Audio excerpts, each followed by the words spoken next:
Welcome back to the battlefield of the mind. My name is Rick, creator of the Warrior's Way mindset, author of Everything's a Choice. I'm back again, episode 3 together. Clint Callahan, we get to hang out again.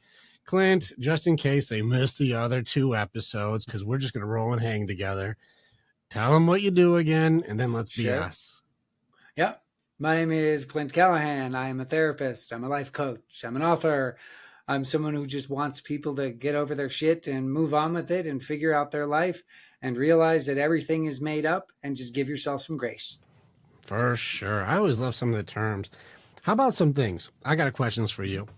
Sure. What are some memes that people throw around out there that you're like, don't fall for the meme? It's bullshit. What are some ones that like living my best life is what it is? Like some of the ones where you're like, that's not right. Wait a second. You got any that are like this pet peeve you? The thing always just pet peeves me most just about social media is the thing I like it when it's real. When it's just when someone drops the camera in the middle of their thing and picks it up and just keeps going. Because that's the thing, right? Most social media, when you really look at it, is super curated. It is the 1% of the 1% that they try to put out because they don't want you to know that they're human. But the problem is, the thing that works the best is when people know that you're a human being. We all make mistakes. We all fuck up. We all try to make it up as we go along, and we fail and we succeed and everything in between. And the more that we recognize these things, the more we can take a step back. We can actually start seeing what reality is instead of this manufactured stuff that the news wants us to believe, that society wants us to believe. We need to figure out what our reality is so we can have our best life. Because hashtag living your best life, you're usually not. Because if you look at the other side of that, it's probably 17 hours and 7,500 photos to get that one perfect photo. And is that your best life? Really? You're in a beautiful location. You're going to spend the next 17 hours working on that one photo?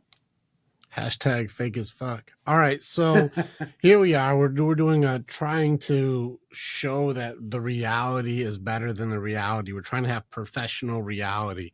Yep. The irony in that, you're not wrong. It's bananas if you think about it. And it's an interesting time right now. I had Viram on the show, and he was talking about the interesting time that we're in right now because of the writer's strike, AI, all these different things that are going on. And the last time there was a writer's strike was the reality TV boom. Yep. And it seemed like people were so used to watching curated shows, narrated things that go a certain direction, tell the story. And people were starting to lean in towards the reality TV world. And it blew up doing it like 2006, blew up. You know, that's when like writers went on strike. And now there's a new genre that comes up. We're in that right now. There's a writer's strike, and they're trying to say you can't do this, can't do that. And it's leaving the opportunity now for multiple platforms like this to give me some real shit. Now, this is where everyone's trying to be as professionally authentic as possible. That's the irony of today's day and age. We're trying to have the best production of Wayne's World we can do. Yes. When it's supposed to be in the basement, but it's supposed to be the real show, professionally done, just like we are now. Just like Wayne's World, right? It's just like the movie Wayne's World. When it showed, this is where they went from the basement to the show, and you look at it and it's like, that is not the same show. But at the heart is trying to be the same, but it doesn't feel the same, doesn't look the same, doesn't taste the same, all the stuff. It's not the same. And that's the thing. We are instinctively wired to know fake, because fake used to kill us. If someone wanted in and they were fake, they were an enemy. That's the way it was for 300,000 plus years. Still is to this day in a lot of parts of the world. But we don't look at that anymore. We now desperately want to believe the fake, because then maybe we can get there someday too, because we're so afraid of what's coming or what may not come that we want everything, but yet we're not willing to work for it anymore. And that's the big change that's happened. Maybe so. I'm gonna maybe spin it the other way. I wonder if the reason people are so interested in authenticity is because we're afraid of our own real. Oh, like maybe it's because like I love to watch somebody else have the courage to admit their own faults because I don't have the courage to do mine. Maybe it's going to be the awareness for myself that if this guy can be really him without apology, without explanation, without justification, maybe there's hope for me not to live behind the mask that I pretend to be. maybe the Yeah. persona that I project to you or the things that I push down and I suppress doesn't have to be like that. Maybe I don't have to Mm-hmm. be as afraid of the things that I am, like authenticity, Mm-hmm. accountability, Mm-hmm. the feelings. Let's call it what it is, fellas. Like whenever I Yeah. talk to the baddest dudes, I talk to the SEALs and the UFC fighters and the strongmen, and the Yep. scariest fight is always your own feelings. Mm-hmm. They're like, I'll punch a 100%. bear in the face, but I don't want to talk about my sadness. Yeah. I don't want to talk about what happened with my parents or with my dad or with myself or the time when, or my addiction problems or my fears or any of these, or even my hopes or my dreams. Because if I do that, now I have to do something about it. And that's the thing is we as human beings, when we turn and face our fear, we then can't not see it and we can't not do something about it, which is why we try so hard to run the hell away from it. Because turning around and facing your fears is the ultimate fight. Figuring out who you are and figuring out who you want to be, and then doing everything you can to become that version of yourself is the fight of your life. That is what your life is for. But that's what most of us are so afraid to do because what if I'm wrong? Well, I've been wrong hundreds of thousands of times and I'm still here. I haven't Mm-hmm. fallen off a cliff. I haven't died. Everything in my body, all the ancient genes in me said, yeah, this is going to kill you. Not dead yet. I've been doing this for 47 years Wait a and I've seen second. all kinds of bad stuff. I've Did you watched just say people kill being themselves. wrong? I've watched all kinds of bad things. Did you just say being wrong doesn't kill you? No, being wrong doesn't kill you. Wait, no, hold on. Let me say it again. Did you just say being wrong doesn't kill you? Being wrong does not kill you. Holy shit. I know a lot of people who will fight to the death to be right. Oh, yeah. Huh. They will. Because being right actually could kill you. It could kill your relationship. It could kill your friendships. It could kill all kinds of things. Because when you're right, you dig in. When you're right, you can't see anything different. When you're right, you won't look at anybody else's point of view. That's when you know that you're wrong. Because if you can't see anybody else's point of view, that's when you know you're wrong. I think I had a training one time where it ended up being the ending was very similar. If you're even arguing to be right, you were wrong before you started. Yeah, Because that's odds it. are, if I have to convince you that I'm right, even if I Mm-hmm. am right, it's going to ruin the relationship anyway. It's going to be like, see, Clint, you're a fucking idiot. I'm right. You're Mm-hmm. wrong. Yep. Suck it. And you're going to be Yep. like, you know what? I'm not even finishing this Thanks, fight. man. I Even gotta go. even if I you gotta go this way. even if you are right, I don't want to hang with you anymore. We're Yep. not cool because all right, fine, you're right, but you Yeah. lost the friendship. Like, and so was Yeah. it really worth being right Yeah. over like something trivial? I mean, it's one of the most common things that I ask people when I see them for couples counseling for any kind of couple stuff is do you want to, do you want to be right or do you want to be married? Because that's the most common thing that gets people into big trouble in any kind of relationship, but especially in romantic relationships is you dig in because you need to be right because you have something to prove. When Mm, really there's nothing to prove because everything is made up. I don't know how many times I can tell people this. This is all made up. All the words we're using, somebody made up. All the way yeah. we feel about things, all the way society looks at things, it's all made up. And that's the stuff that we need to remember. If we can remember that everything is made up, then that means there is no truth with a capital T. And that's the thing that we always think we are fighting for is this truth with a capital T. But if it doesn't exist, then what are you fighting for? I think I'm just gonna put it out there. What you just said is correct, and if I have my intuition or instinct right, what you just said flew over 98% of people's heads. There is no truth. Mm-hmm. And the truth is not what the truth really is for you. Our Nope. truth, my truth, is not the truth. Mm-hmm. It's just a It's a truth. perception of the truth. It's just a point of Mm-hmm. view. And this is something where I do believe I want to hear more about these couples, the couples that you're working Yeah. with. Like truth, it cannot be Mm-hmm. subjective. It's what it is, Clint. That is what I see is what it is. And you Yes. cannot tell me otherwise. Yes. I can't tell you otherwise, but I can hopefully help show you a different way to look at things. Because that's the thing. If I try to tell you otherwise, you're not going to hear me because you are firmly thinking 80% neck down. You're thinking with your body. You're not thinking with your brain.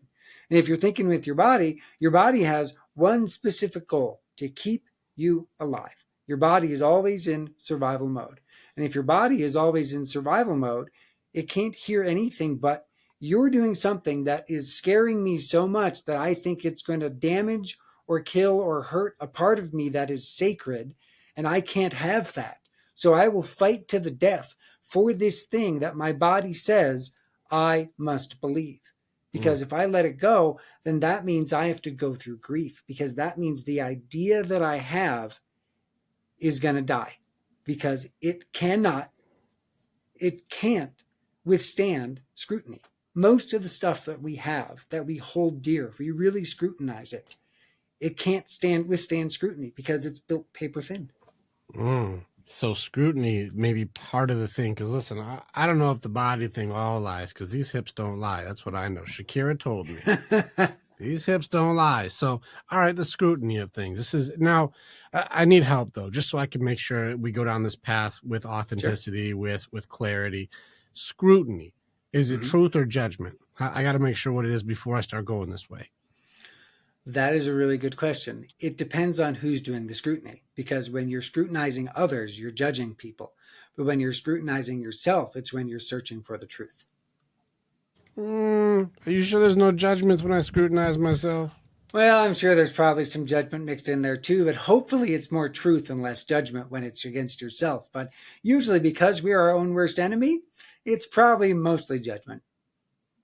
Yeah, when I see people, it's mostly judgment. I'm like, I had a challenge I put out there to the huge group, to the big group of everybody, even online.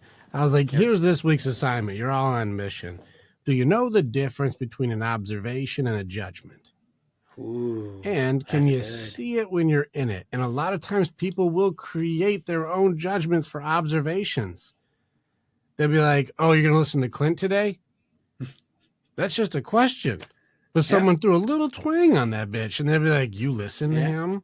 You Yeah. know, it's like, yeah, he doesn't know, or he's really great. Like, people will add in a judgment and Mm-hmm. then think you meant something that you didn't actually say because I added a judgment to it. Yep.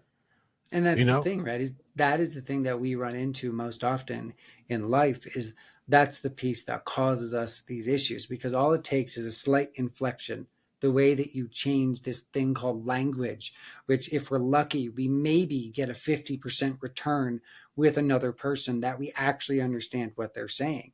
And that's part of the thing. This thing called language that we use, these words that are coming out of my mouth, I don't know how much you're actually getting unless I say, hey, Rick, how much are you actually getting right now? When we're talking about this, what do you think about these things? Can you explain this stuff to me? I need to know what you know, because if I don't know what you know, then we both don't know nothing. Well, I don't know how to explain what I know, so you're wrong. That's right. I Because if I have love, to explain what you, I'm sorry, you can't understand the stuff that I know. So I'm not even going to tell you, because I don't want to right. waste my time. Well, It's that kind of shit. I don't know how to say it, so you should just get it. Exactly. Like, this is the argument. It's like, well, you should just know. I'll be like, but you don't Yep. know. Yeah. It's very funny. Let's play with some words here, because I think people are like, you idiots are idiots. You get Rick, Clint, you guys are stupid. English is pretty clear, and I always enjoyed the I always enjoyed the perspectives with Alan Watts when he talked about, like, English language is fucking silly. He's Oh, like, yeah. first off, it's a series of sounds that we put together and then we made up a definition for. And then we Yep. created a book called the dictionary where And we we're have adding to it all all of the the time. words. We have all the words in there that you have to have a definition for, that the definition is made by other words that we made up. The whole thing is just, we're trying to define what the defining of the definition is by using a thing that needs defining to even begin with. Like, the whole thing is really silly when we think about it, because I Yeah. can just say a sentence, and this Mm-hmm. one sentence means like 100 things, and be Mm-hmm. like, I hope you have found your happiness. Mm-hmm. Well, what does it mean? Well, please, I hope you found, or what is happiness to you? Yep. And they're like, oh, You I ask that of know. anybody, and you'll get every answer will be different for every human being that Yeah. you ask. Yeah. There If I might be said, some similarities, but everything will be different. Yeah, I did a training once on leadership, and I said, Yep. please tell me what are good traits of a leader. And I had 3 pages of all these different leadership types. And I'm like, you guys are Yep. starting to see the one Yep. word means multiple different people. There are some leaders that lead from the middle, some from the Yep. front, some from the back, different styles, different techniques, different traits, different personalities. And all of them can be effective, but we still Yep. call the same thing leader. And What that's about the this? thing, right? That right there is the issue with language. That is Yeah. why language causes so much trouble. And then if you're translating between languages, now that's a whole different thing. And really, and when I talk about translating between languages, I'm not even talking about, you know, English to Spanish or English to Japanese or English to any other. I'm talking about just man to woman, because Oh, women don't have a even. different language than men. All right, That is a help me out with fact. that. All right, help me out with that. All right, I don't get it. Please, as though I know nothing. Please explain. Men and women have a different language. What does it Oh mean? yes, they have a different language. It kind of comes down to a very simple thing. This is the most easy example I give to pretty much everybody. I go out with my friends. We spend 3 hours together. I come home. My wife asks me, "So what did you guys talk about?" And basically, my response is usually, "Their work is good. Their kids are good. Their health is good. Life is good." She's like, "Well, what are the details? Give me the details on that stuff. Can you tell me what's going on with this person's wife? What's going on with this person's kids? I don't know. Their work is good. Their life is good. Their kids are good. Things are good. What did you do? How long did that take? I don't know. About 20 minutes or so. Well, what did you do for the other 2.5 hours? We hung out and talked about stuff and told jokes and watched TV and watched a game and drank some beer and just did that. How is that fun? You didn't even talk to each other. That was a good night. Yeah, that was a great night. That was the best night. Why not? And then she comes back later and has a conversation with me where I have to preface it whenever I'm with her. Like, okay, I need to know, do you want me to solve this, or do you just want to tell me something? Because if you don't tell me, my brain is going to say she needs me to fix something. I need to fix this problem that she's telling me. And really, she could just be telling me about how her day is. But my brain is, no, I need to fix something. She needs me to fix something because that's how I show her I love her. That's the difference in language. Women, anthropologically speaking, they're the ones who created society. They created story. They created the long-term memory stuff. That is what women created. Men, our job, historically speaking, for 295 plus thousand years was leave, be silent for 8 to 12 hours, kill the thing, come back, and then let them cook it while we go sleep. That was our life for for most of our existence that we can figure out. So for men, when we sit around and think about nothing, we literally have been biologically, evolutionarily created to sit and do nothing for hours and hours and hours and hours on end and be perfectly content with it. But if you do the same thing and put a woman in the same situation, she will go stark raving mad because she has to do something, because that is her biological imperative, to always do and be and act and connect and create society. And that right there is the core of our language issue, because we as men rarely want to talk about stuff, because most of the time when they want what they want to know, we can't access. They live in a language of feelings. We barely, if we're lucky, we know that we have maybe 4 or 5 feelings, if we're lucky. Thoughts? All right, so ladies have created society because they talk way more than us guys do. Mm-hmm. And they call it sharing. I've got 5 girls here. They call it Yep. sharing. It can just be bitching, complaining, gossiping. They still call it sharing. It doesn't matter Yep. what it is, it's all just sharing. But if you make any observations about their sharing, it will be judged, Yep. because judgment is how they can speak in judgment that's Mm-hmm. completely justifiable, by the way. And so they share, and I notice that it's a difference on these things. And I'll give you an example. You and I will call each other and we'll go, hey, dude, what's going on? Oh, yeah, this new thing just came out. It makes it so we can improve our business. So make Mm-hmm. sure you check your email. I sent you a thing. You'll see you can update it, and now you'll be able to make it more efficient if you just have this and this. You'll go, right Yep. on, dude. Thank you so much. I'll check that out. Now I can improve something. I'll construct something from that. Thanks. Girls will be like, I drank a cherry lime drink and I liked it. Yep. And you'll go, oh, okay. Uh-huh. And they're like, well, I had a watermelon drink and I liked that. And you'll go, Uh-huh. Okay. okay, I can't use any of this. Nothing improves Yeah. with this information. And they'll be like, one time I wanted to taste these butter rolls and I didn't like them because they were too buttery, but if they were a little less buttery, I'd like them. Okay. Thank you. Oh, And oh what am I yeah. supposed to do with this Yeah, information? I can't. I can't hit I something over the head with it. I can't fix I don't anything. I even. I'm can't not do even making stuff. butter rolls. I don't. Yeah. Okay, I don't. Yeah. What do I do? And this is sharing, and we Mm-hmm. don't understand because we're like, Yeah. I can't use it. Yeah. And guys It's not usually, functional. It there's doesn't. usually a thing. Yeah. We usually have a thing to share that I want to Yeah. make it so you can use it. I It want doesn't to move tell you stuff things to forward. What am I use. doing with this? Exactly. And so this is where it becomes where I think we censor more things that maybe are supposed to have relevance for a Mm-hmm. category, even if it's a category you don't understand. It could be Yep. fantasy football, it could be Mm-hmm. video games, it could be work, it can be fashion in dude's version. Like, dude, I got them new Jordans. Oh, shoot, where'd you get them? I got them here. Catch it on sale, bro. You can get that shit today. You're like, that helps. My wardrobe just got lifted. I'm in. There you Like, go. there's always some Exactly. sort of construction happening. But Mm-hmm. they also do have a nothing. We have a nothing system. Girls don't Yeah. have it. You saw No. that study. Did you see that study where they hooked all the neurodes to everybody? Yep. And we got the nothing box, and the Yep. girls are like, how do you guys have a nothing? I want a nothing box. I want to go in the nothing box and let's add some curtains to it and let's add a chair. No, no, no. The box has nothing in it. No, you need some stuff in the box because How does how it does can't be nothing. how does this translate today? Because girls are getting Mm-hmm. fucked right now, and I'm going to put it Yeah. out there. Girls are getting fucked. Burden of beauty and burden Mm-hmm. of performance is now Mm-hmm. stacked, and Yeah. it's tough to be in a feminine energy and in a masculine environment.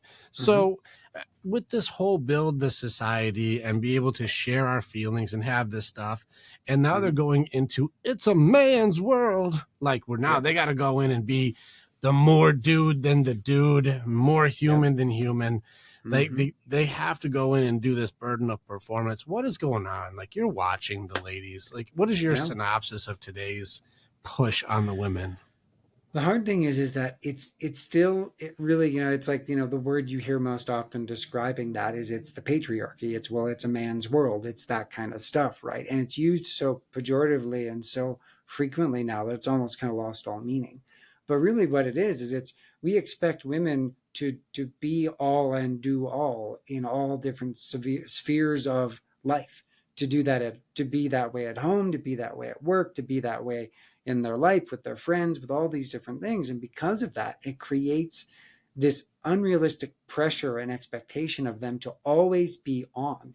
And the thing is social media, cell phones, all those things have changed the way our brains process things to where we are always on anyway. So now we're always on thinking about, wondering about, worrying about what's going to happen next. And yet we also always have to be on then emotionally, physically, mentally, spiritually, sexually, in every single way we have to be on. So it's burnout, it's exhaustion, it's being fried multiple different dimensions because you can't be on all the time. And yet society says, why not?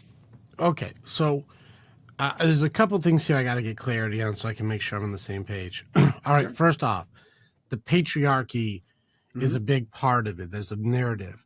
Now, Mm-hmm. listen, I'm a man's man, and I have men's groups, and I have hundreds of men's in my direct group. I have Yep. thousands and thousands of men who follow, and I must be missing my invitation, or I'm not getting the group patriarchy emails. I haven't been invited to the big game yet. Are you in the patriarchy? Because they haven't included me, and I don't know if you got to be included yet.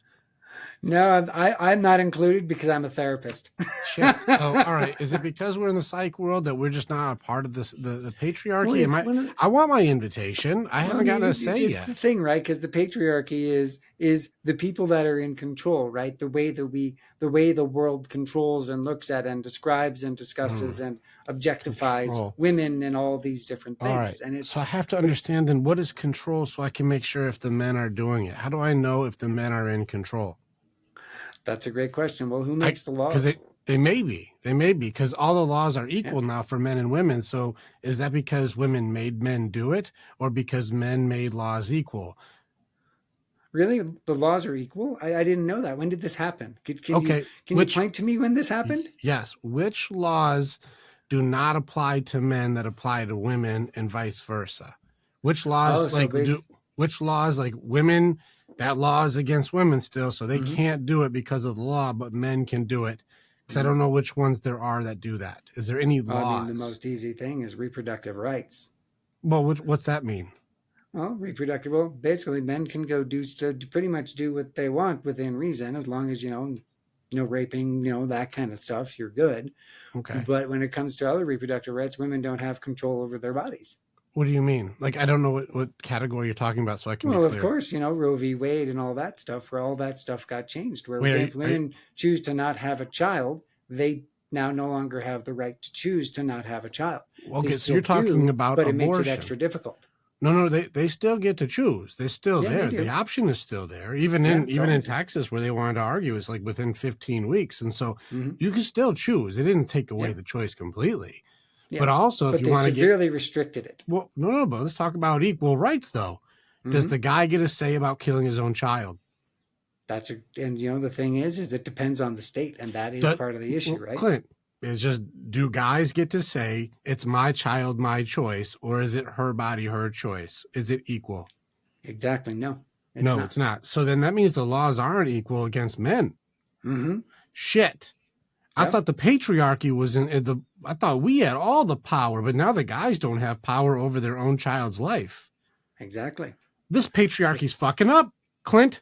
I know it's not doing what it's supposed to do. Damn it, we are not controlling everybody. Now, Well, it's because okay, we're not. It's aside because from the that, right people are on the email list. hold on a second. Let's see here. Okay, now abortion is still there. Now, I'm not pro Yep. abortion, but I'm also not pro everyone should live for everything.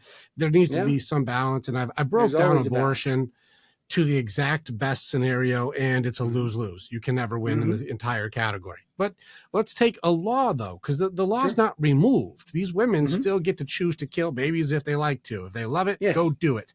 So that still Yep. exists. Hmm. What laws though apply to women and not men, or vice versa? Men can do it, women can't do it.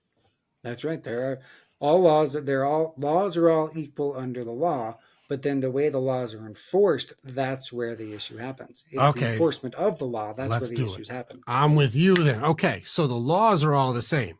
The Yep. law, that's not a law thing. It's an Hmm. enforcement. It's the patriarchy is now Yes. enforcing the laws. So if there's a domestic dispute, the patriarchy is pushing it's all the woman's fault and women get fucked over as soon as a domestic dispute. It's the woman for sure. Patriarchy is getting the women, right? Definitely not. Nope. Shit. What Usually patriarchy are then we it depends doing? on the evidence, and usually it tends to be the men. Yeah, Really? you're Because I have absolutely police right. Yep. officers So we're in my screwing up group. on that side too, right? I got the police officers in my group saying it's a majority women, but guys don't report it. Yeah, that is So true. is it the patriarchy then that women are beating the shit out of guys and guys are too ashamed to report that women are hitting men? Is it the patriarchy that's getting them? Because I'm missing it. I need to be on these emails, Clint. I need to be Yeah, on this. I'm not getting the info, but the guys on the front line are saying it's not like that. yeah. So now the laws still seem wrong because guys are getting charged more and women are Hmm. doing more crime. What what am I missing with this patriarchy? There's some missing. What's another law that's not enforced right? Because this one seems backwards. Let's see. Wages. Wages. Okay. Now I've worked a lot of wages. Yep. Um, I've never had a job where the ladies aren't paid the same, especially in a sales environment or a commission job. It comes down to Hmm. performance only. Now, Yeah. that when I've seen any of the studies done on the wages aspect, it was usually Mm-hmm. mothers, not women, because single women Mm-hmm. and even lesbian women were fucking Yeah. killing it. But Okay. mothers work less hours and less Yes. hours than fathers.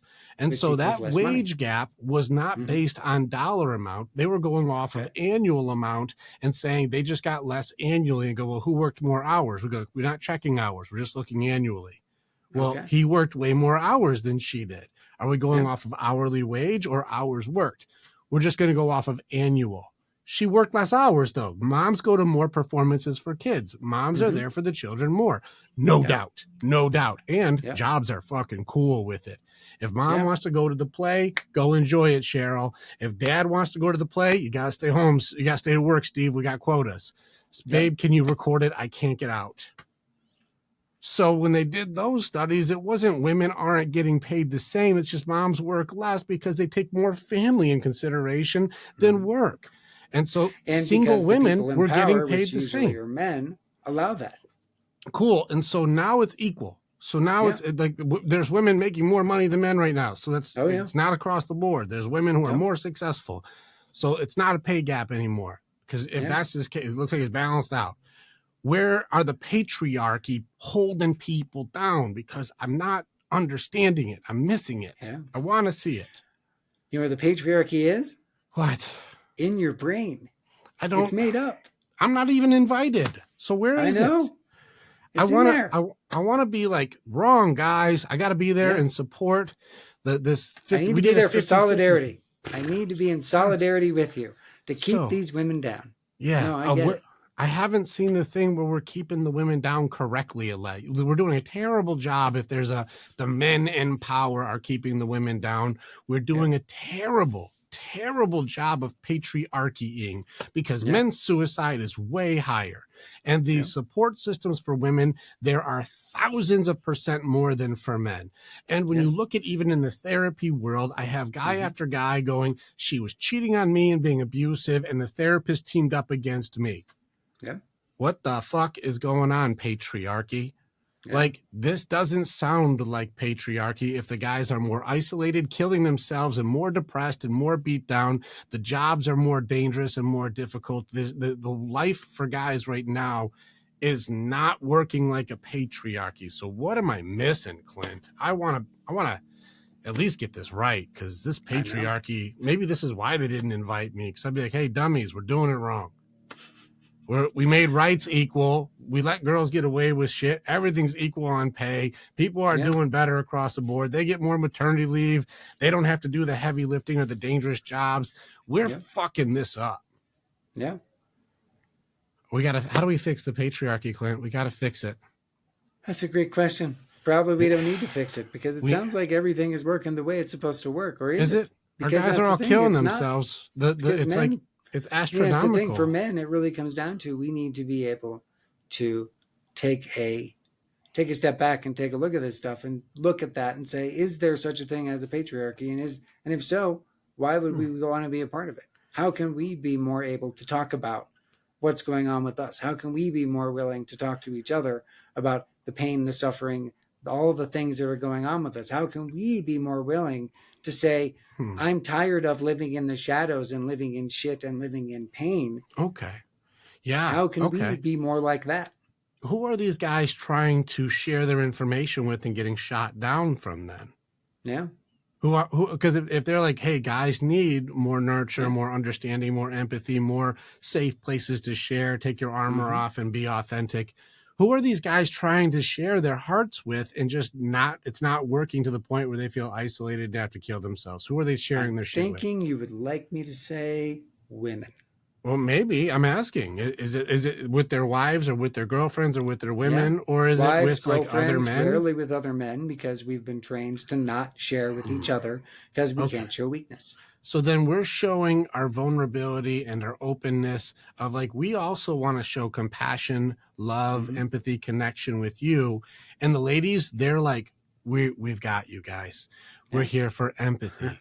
We're here for compassion and nurture, and men's feelings matter. All men, their feelings are important, and we're embracing the loving wholesomeness of a man's heart.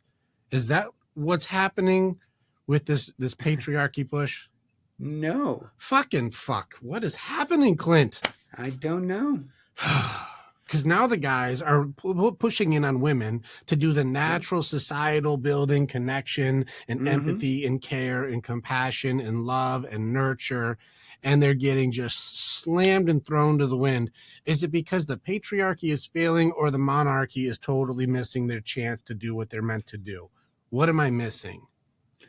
I think you're missing all the above. I think it needs to be neither one. It needs to be both. We need to Hmm. work together. It can't be one or the other. Shit, The more now that we work together. together, the more that we understand each other, the more Okay. that the language becomes common between us, Yeah. the more we are now able to actually have these kind of conversations and Mm. pull us all up out of this perceived muck that we Okay. seem to find ourselves stuck in. I love it. Okay. We got to pull each other up. We got to team back up again. Let's get back Yep. together. Back to basics, right? All right. There's no patriarchy. There's no monarchy. There's no the No. men's and the women's thing.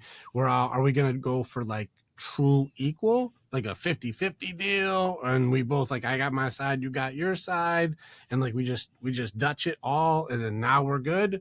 Or is it like men have a job, women have a job? Like, how do we make sure that we're teaming up? Like, what's the team do? Like, Yeah. if I'm a forward and Societally you're a speaking, goalie, how do we know what our jobs are? I mean, historically and societally speaking, it is based on what your skill set is because Mm.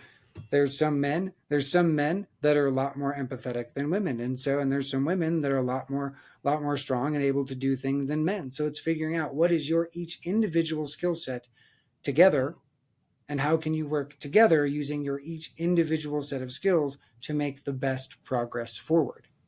Mm. Because it can't be all men are this way and all women are this way, because that's not how it is. Mm. Because that's lumping everybody into a single category. It needs to be individualized and not so just umbrella term. Like, I'm a Yeah. man, therefore So I'm like this.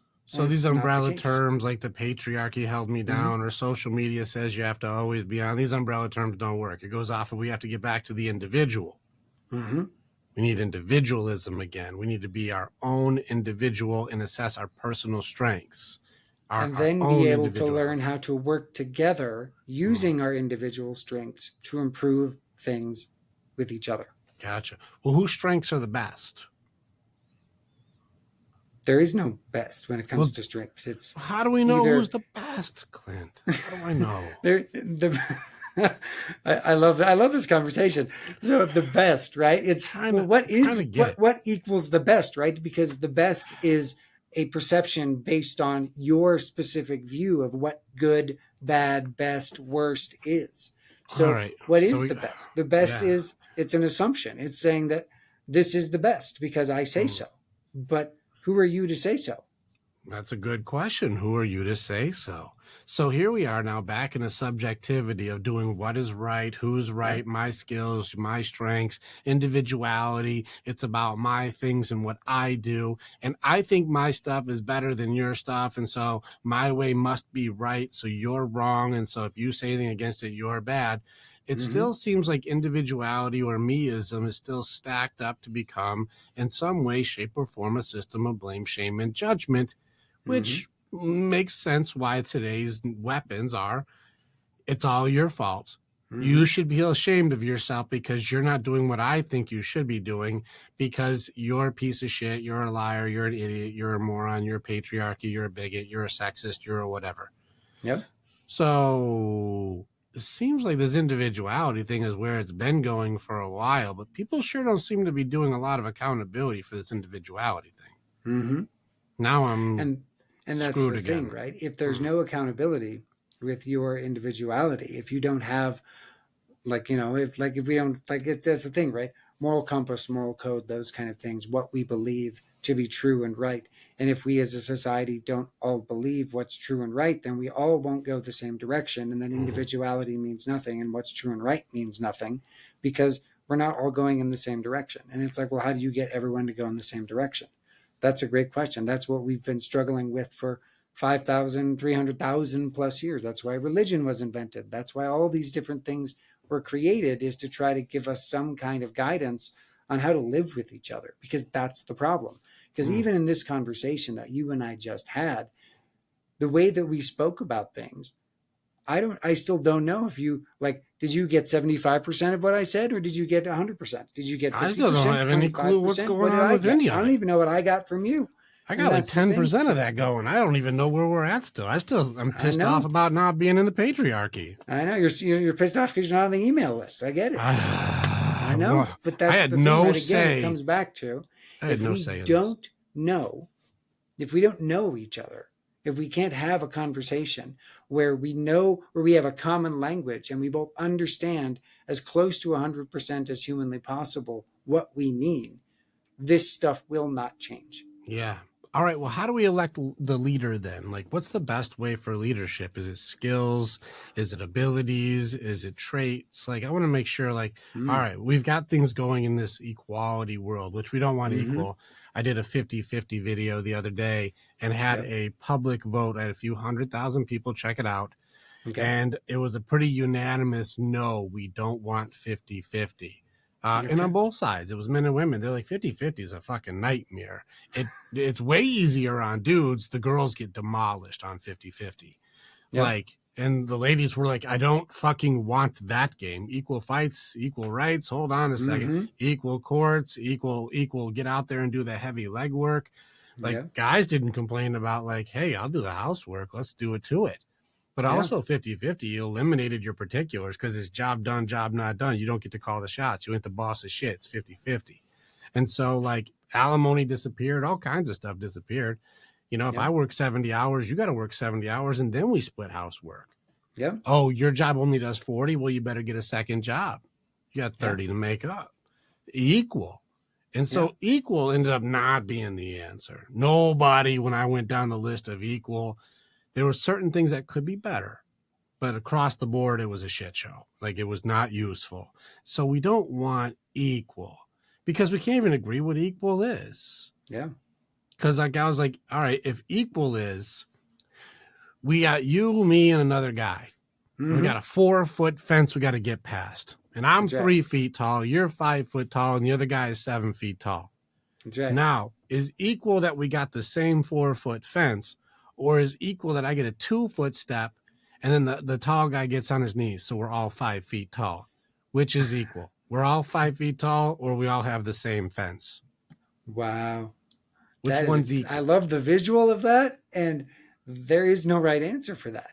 Well, Because this is the again, game. it's everybody's individual strengths, right? Then it would be okay. So the 7 foot tall guy helps both of us over, and then we help him over, however we can. It's like, how would you do that, right? It's a great question, I'll but go that's under the. that fence. I'll go right underneath that bitch.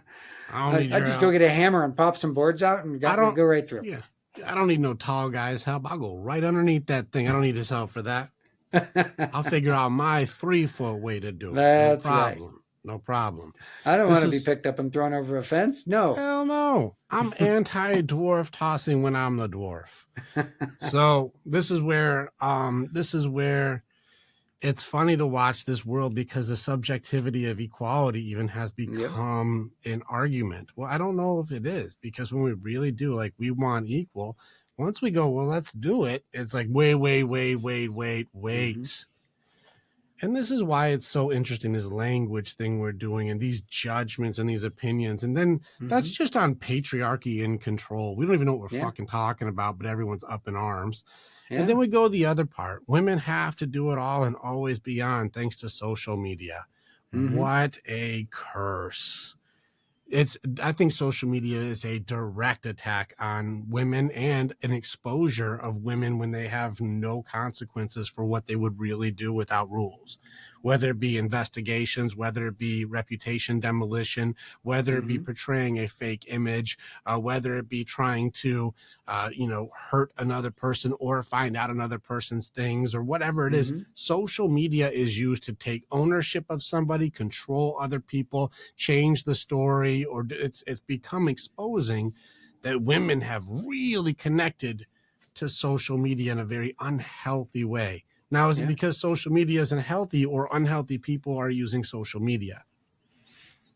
It's a great question. That's like chicken or the egg, right? It's you design stuff with one intent, but then the intent gets perverted because of the way it becomes used. It's like, we originally created guns so we could hunt larger animals because it was easier than a bow and arrow. But then we also figured out that we could, just like the bow and arrow, we used that to hunt other people. And then we created more things and more things, right? Everything is a tool, and it all depends on how you use that tool for good or for ill.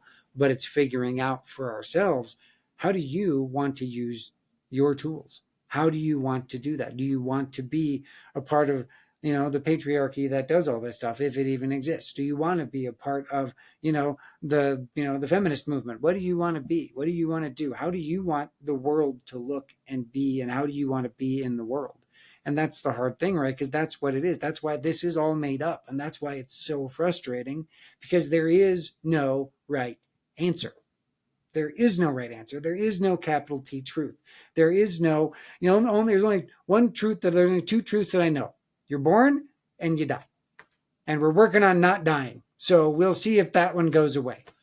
So eventually we're all going to be born and maybe we'll not all die. We got two truths. I feel like there may be a few more, but the subjectivity of how we describe it is what makes it weird. And it's a funny conversation. It's meant to be ironical. It's meant to be, the questions I ask are obviously tongue in cheek. Yeah, they're clearly ridiculous, because what people's belief systems and what they're fighting for right now, when you just ask it out loud, gets really silly. Yeah. Well, I mean, that's the thing, right? The most things that we believe, again, can't stand up to scrutiny. It can't stand up to us looking at it and peeling back the layers of, why do I believe what I believe? Why do I think the way I think? Why is it that when I react or act this way, when I'm thinking this way, it causes good stuff, bad stuff, different stuff, all the kind of stuff? Because we really don't know. We're all making it up as we go along. We're trying to figure it all out in the moment, in real time, hoping that we don't fuck it up. Listen, I'm going to have to censor this episode because you keep saying bad words. You keep saying truth. You keep saying why. Like, ooh, we're going to have to, because these are going to, someone's triggered right now, because you're like, why do you keep doing that? You're like, why? Oh, I'll tell you fucking why. And it's not going to be why, because truth is bad. So it's got to be blame, shame, and judge. That's right. We're in an interesting time right now where you're calling out the challenging aspect of, you have to really look inward and go, it's not about the circumstance that's happening that tells you what's going on. It's the way you're handling it is revealing you to yourself. But you won't be honest about the way you just handled that. And you won't be honest that you tear people down when you don't get your way. And you won't be honest that you try to hurt people because you want everyone to listen to you. You want control. And you won't be honest. And truth, I think, is really, it's really struggling these days, because we can add in just my before it and then make it anything that I want. Yeah. And that's what people are doing. Again, we're going away from base level morals, and even like the concept of religion. It's gotten so fucking bastardized by the abuse of people with authority that it's taken away from even the teachings of Christ, which, if you're a Christian, you should at least read the dude. Because start at Matthew. You're going to start going, you get to Matthew 7 and you go, I think my church is doing this wrong. Yeah. Because Jesus said, don't do this and don't do this and don't do this. And we do that every weekend.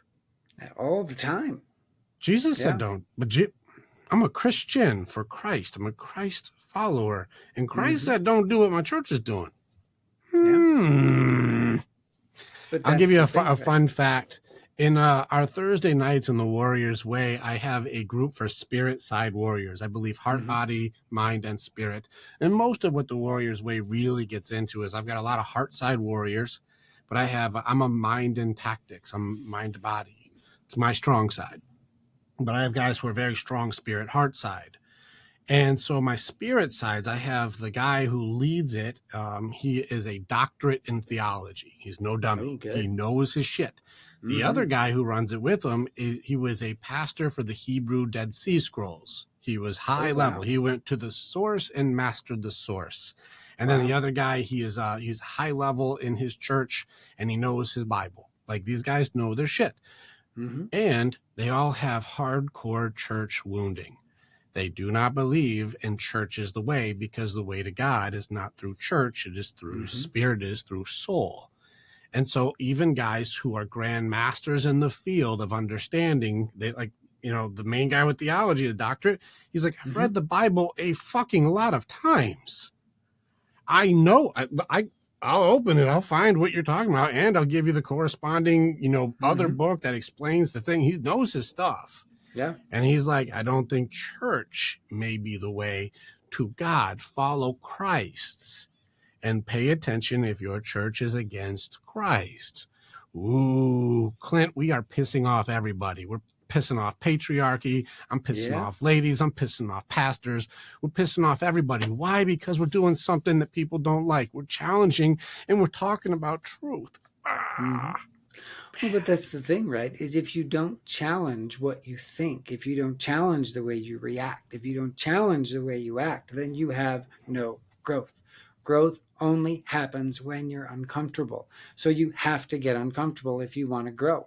It's mhm. one of the most painful, frustrating, ridiculous, soul searching, crushing experiences ever is when you begin to challenge your very core belief system of, why am I the way I am? And am I the way I want to be?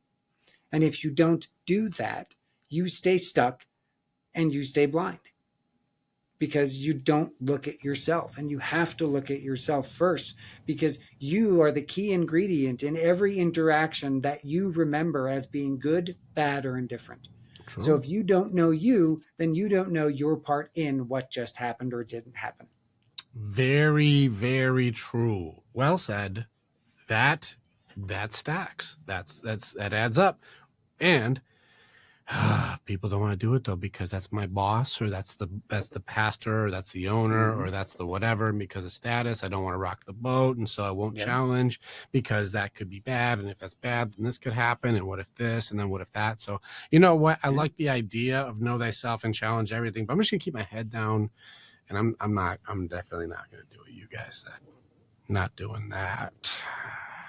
What happens? What happens when we just deny ourselves everything? What happens, do you think, like when people start living in their denial of truth, denial of authenticity, denial of challenge, denial of seeking to understand? What do you think is happening with everybody?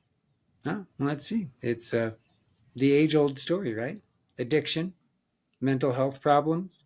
It's problems with government, problems with how money is run, problems with homelessness, problems. All the problems that happen in the world are because we deny who and what we actually want to be and how we actually want things to look, and we deny ourselves, and so that creates all the ills of society because we deny what we see, we deny what we feel, we deny what we think, we deny what we deny that we deny our own spirituality, we deny that we are all infallible, that we are all not infallible beings, we're all fallible, we're all flawed, we're all broken in some aspect because we are people being raised by people that aren't perfect, and yet we all strive for some version of perfection. And when you get into that realm, then there becomes all kinds of extra issues, because trying to find perfection is the most exhausting thing on the planet, and we just become completely exhausted and soul sick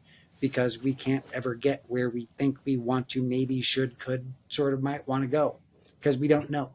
We That's don't. ultimately what it comes down to, is we just don't know.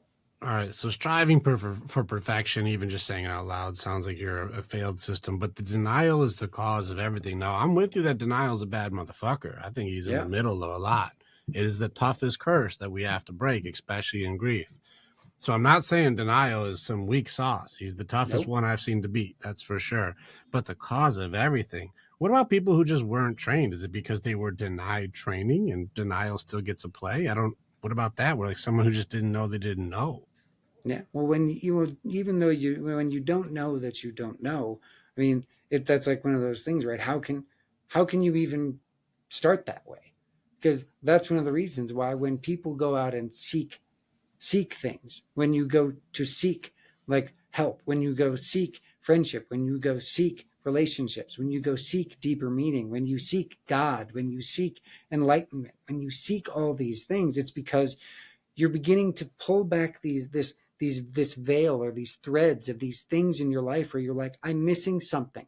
Because in every human being, we have this ancient stuff locked inside of us that also tells us, hey, something's missing.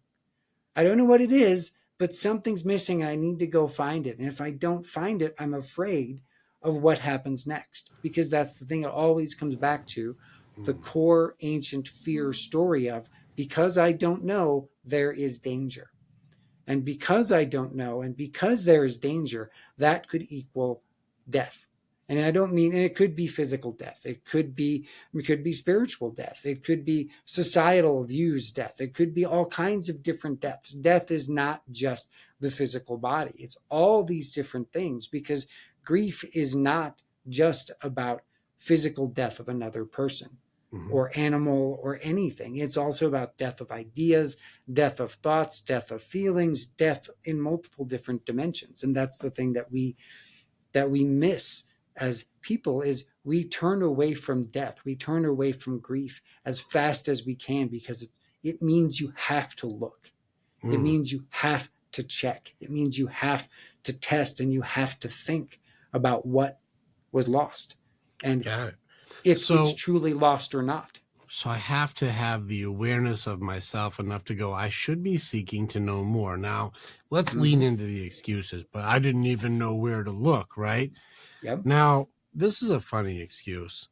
Do we have any solutions to a way that we can have access to like just a ton of information to help us even seek the ideas? I mean, is there any technology or anything out to make it so we, like, people who just don't know can at least try to I don't know. Well, see, not even with technology. It's like there's people around you that you can ask. There's clergymen, there's church members, there's teachers, there's educators, there's Rick. Just go and talk to Rick. He'll help you learn some stuff. And that's the thing, right? You do those things. It's like, yeah, there's technology, there's podcasts, there's books, there's everything you can think of to seek something. And sometimes all it takes is just listening to, like, the nonsensical conversation we had about the patriarchy, to get someone thinking in a way that then makes them angry, that then makes them want to go and seek. Because most of the time, when we seek, we are seeking because we realize that something is missing. But that also means that we have to be willing to say, something's missing. And that's, of course, the hardest thing to do, because who wants to admit that there's something missing? Nobody. I will. Not me. There's shit missing. I'll be like, there's something missing here. I don't see it. Like, yeah, and if something's missing, I'm like, well, and guess where people try and find it? Addiction. They try and find it in addiction. They try and find it in drugs. They try and find it in porn. I would go the other way. In other people. They try and find it in overeducation. Only if they deny it. They have to deny first that they're even going to find the thing that's missing. So they have to find something to fill it in that feels good, because they know there's something there they don't want to see. Yep, it's the usually whenever I see metaphysical, the spiritual hole. It's the hole that you're trying to fill. It's the thing that you're trying to say, this wound, this spiritual wound, this soul wound, this whatever wound that I'm now noticing, I can't tolerate it because it keeps telling me to do something that I don't want to do. So I need to shut it up, because I don't want to do it with every fiber in my being. Because if I look at it, then that means, oh my gosh, that means I have to do something. Oh, I don't want to do something. That's, what the fuck is doing something? We're back to accountability again. We're back to truth again. All roads lead back there. Amazing how that works, right? Is the war with what is to make me feel good by not dealing with what is. So I'm going to get fucked up so I can at least feel numb, because I don't want to face the reality of what and the truth of who and or what I do and or am. Screw this game. And it still comes down to the judgments and the pain that I call what things are, make me feel too bad. So let's get fucked up and or shop online or or binge a bunch of Netflix or stop the world. I want to get off. I'm just going to go sleep for the next 27 hours because then I don't have to think about nothing. Screw this. Screw life. You know what I laugh about? We're speaking too many truths. People would have to like take notes and listen to this 10 times because we're dropping too much wisdom too quickly. This seems like a ridiculous conversation, but it's really advanced. And like, praise to you on this one. People don't understand how advanced this conversation is because it seems like tongue in cheek. It seems ridiculous, but it's high level what we're doing back and forth. This is a tough tennis match, and like, you're playing very well today. And so people aren't understanding this is a very tactical conversation. And it looks silly, it looks quick, it looks ridiculous, but it's actually like really calling shit out hard. Mm-hmm. And because the thing is if we don't take the time to call ourselves out and to call out the things that scare us the most, then fear wins. And fear always leads to destruction and danger and pain and sorrow. Here's where I think fear is funny. Fear doesn't get me. And here's why I think fear is a funny one. Do you know how fear really wins? If you don't challenge it, if you don't have courage. Fear is a possibility. It's a possible thing that could happen. I could lose my job. I could have a breakup, or I could get divorced, or I could have this, or I could have that, or that could happen, or this could happen. It's all like maybe shit. What if I do start my business? It could fail. You know, like it could.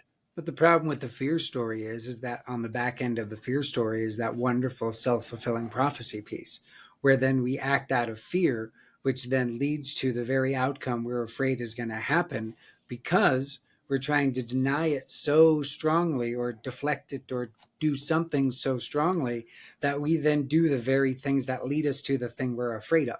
And can't be wrong. That's an advanced thing. And it's scary we have to be right. I got to be right, Clint. I know. And you are. And I told you this would happen. I told you the thing that I was worried about when I went to go make it happen, that it would happen. I told you it would, and I'm right again. See, right. I should never try anything. Told you. Exactly. So then you create your self-fulfilling prophecy by doing the actions that lead to the actual fulfillment of your fears, making you correct once again. So you should do what? The one thing fear wants you to do the most. Quit. Don't try. Run away. Give up. Don't do anything. Blame, shame, and judge. And don't ever be accountable, authentic, or real. Don't ever look inward. Don't ever really see if it's there. But whenever I do fear training, I'm like, well, what's the thing you're afraid of? Like, this could happen, this could happen. I'm like, all right, touch it. Touch it. Just grab it. They're like, it's fucking, no, it's an evil fucking terrifying dragon. I'm like, touch it. Yeah. It's a smoke dragon. Touch it. You'll go right through it. Yeah. It's loudspeakers. It's pyrotechnics. It's a lot of noise. But it's not Pay no attention to the man behind the curtain. That's fear. The Wizard of Oz. It's fear. And that's the thing, because whenever you get people to finally face and confront their fear, whenever you get them to finally just stop and just take a breath and go, wait a minute, I've had this fear for a decade now. It's never happened once. Maybe that should mean something. Well, but just because it hasn't happened now doesn't mean it won't happen. And that's the thing that gets you every time, right? There's still a lot of life left to live. But here's the thing. I've failed more than I've succeeded, which I hate failure. I hate it, but I've learned so much from it. So I'm not afraid of it anymore. Now I welcome failure. I want failure to happen because with that means learning, growth, change, improvement, which then that leaves fear in the dust. It's not that scary if you're on a mission. I've noticed people when they're like, you know what, I'm going to do a thing. I'm going for it. And then they start smashing through all these these fear monsters. And people like, how did you get past the giant evil gorilla? They're like, there was a gorilla? Yeah, you walked right through it. How did you do that? I was looking at my goal. I wasn't looking at the gorilla. Yeah. Well, how did you just overcome this? They're like, I didn't even notice that. They're like, I was on my mission. I was on purpose. I was doing a thing that I believed in. I didn't even pay attention. And I believe when it comes to certain things, a lot of these things, fear is just one of them. Doubt has a play. Excuses have a play. Distractions have a play. You get into anxiety has a play. You get into I would say all those are subsets of fear. Guilt. I don't believe so. I think people try to force it into it, but I don't think so. I just did a thing yesterday explaining how, all right, let's see if it is. Well, doubt and fear, I do not believe are the same. I don't, because one is you're not good enough, Clint. What's the fear? No, it's just but it's an assessment. It's not, there's no like, oh, it's just like, Yeah. I don't believe in myself. Well, that's not a Mm-hmm. fear. What happens? What are you worried about? No, I Where's just the don't action? believe in Fear is an myself. action, right? You know, shame. Where is the shame? Where is Mm-hmm. the fear? Where's the danger? Where's the thing you're protecting yourself from? You're not. You're Mm-hmm. kicking your own ass. Yeah. That's not fear. That's your self-abuse. That's you talking negatively to you. Where's the fear? That's you beating you up. That's not fear. Mm-hmm. You know, so you start getting into these different things. I don't think it's fear. So the Mm-hmm. definition of doubt itself, we talked about that. Yeah. Doubt offers nothing and takes everything. You're not good enough. That's a stupid idea. You know, Mm-hmm. you can't do that. Those aren't fears. Yeah. That's just somebody telling you you can't do it and that's not good enough. That's a dumb idea. Where's the danger? Where's the fear? Where's the potential futures of watch out for all the things? That's just saying you can't. If you believe it, But nothing happens. There's no then you fear stop. there. It's not, I'm not afraid of that. That's just like, oh, okay. Yeah. Maybe I'm not good enough. That's not, you can try and stretch it into you're afraid you're not good enough. No, I'm not afraid. I just don't believe I am.